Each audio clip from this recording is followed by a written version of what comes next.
Hey, this is Sky. Welcome to my YouTube channel. Go check out my website at skyazrael.com if you want life coaching and mentoring. I just finished a self-help book that it took me a few years to write. It's called The Art of Survival, Strength Through Suffering. The book is done, it's edited. I'm trying to get it published, which means getting it printed. It's expensive, it cost me thousands. I'm not monetized on this channel. I make these videos for free, so it's all out of pocket for me. I'm trying to figure out how much I can actually afford to invest, and then of course I have to figure out how to have an Amazon page so I can sell you these books. I'm rather unsophisticated with all of this stuff. I'm not an internet person. I'm not a techie. I check my email, that's about it.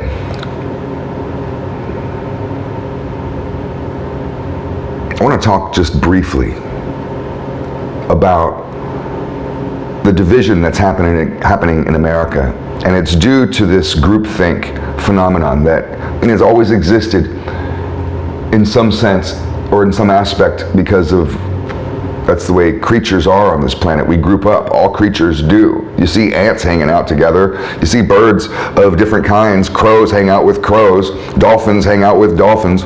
It's natural. We all want to hang out with people that are like us. You want to be in a little group of people that look like you, talk like you, think like you, and it makes you feel safe. I get it. We all do this. You see me and my friends, we all look just alike. We're all bald head, tattooed up guys with muscles and tank tops, and we all look alike. Little clones of each other.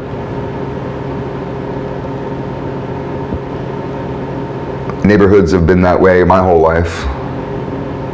California, I always felt, was amazingly segregated. For a state that promotes itself as being a liberal state, it's amazing how segregated, racially and economically segregated it is. There are poor neighborhoods, there's rich neighborhoods, there's white neighborhoods, there's black neighborhoods, there's Asian neighborhoods. It's so divided. They even have Koreatown and Japantown and Chinatown, and it's all divided up, and nobody likes each other.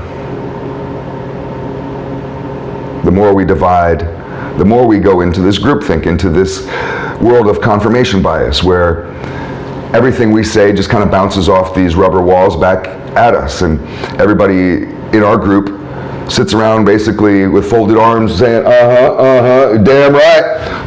That's the political conversations. Those are the debates that you have, is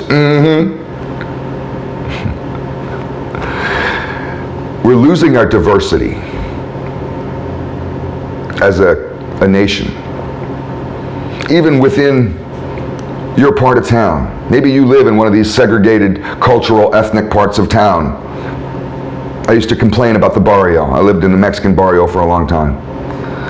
And I'd be like, motherfuckers, we all look alike, we all dress alike, we all have the same tattoos, we all listen to the same music, we all live in this one neighborhood, nobody's ever trying to leave.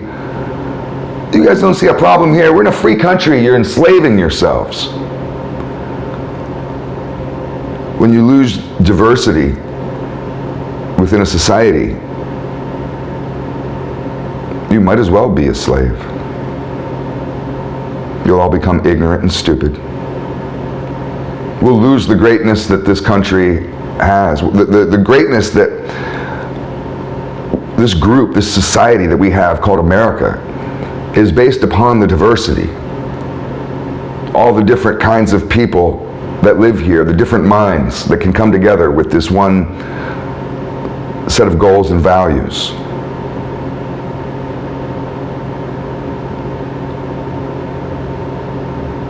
There's people that are leaving Florida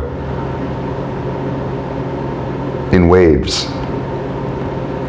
I forget the percentage. It was a large percentage, but it's only certain people. Democrats and homosexuals are leaving Florida by the thousands every hour. The border is, this is a steady line of cars heading out of Florida. All Democrats and gay people. Getting the fuck out of Dodge because of DeSantis, because of the Republicans, because of, this is supposedly a red state. Florida has always been incredibly diverse, but it's losing its diversity. California, it's the same thing. California, there's hundreds and hundreds of thousands, I forget the number, but it was jaw-dropping. Hundreds of thousands of people left California just last year, in 1 year. escaping the economy, escaping the governor, Gavin Newsom, escaping the homelessness, the crime, and all the various issues. But it's largely conservatives that are leaving. So we're shifting around. Everybody's thinking, man, I don't like it here. There's a motherfucker across the street with a fuck Joe Biden flag and a Trump flag and a MAGA flag and fuck him, I'm gonna blow his house up. I'm gonna move out of town. Fuck this town, fuck this neighborhood. It was never like that before. And it shouldn't be like that now. People shouldn't be leaving their area because people think different than they do. Kind of hit home. The reason why I wanted to make the video is just because I've been thinking about this, and there's a house for sale across the street. It's not across the street, it's down the street. Decent place, it's not very expensive, it's nothing special. None of the houses around here are special. I'm not a millionaire. But a buddy of mine is looking for a house, and I suggested to him, hey, I would love to have you and your wife and your kids on the block here. That'd be great. We can hang out, you know, whatever. And he thought that was a cute idea, and we're friends. But he put it off right away. He instantly nipped that in the bud and was just like, look, Sky, thanks, and that would be great to have you as a neighbor, but we want to be around people that, what were the words that he used? He said that he wants to be around people that he feels more comfortable with. I think that's what he said. And he's a black guy. And what that means is he wants to live in an all-black neighborhood. So he wants to go live in the hood. We don't have a wealthy black neighborhood. There's no middle-class black neighborhood in this area. You have the hood.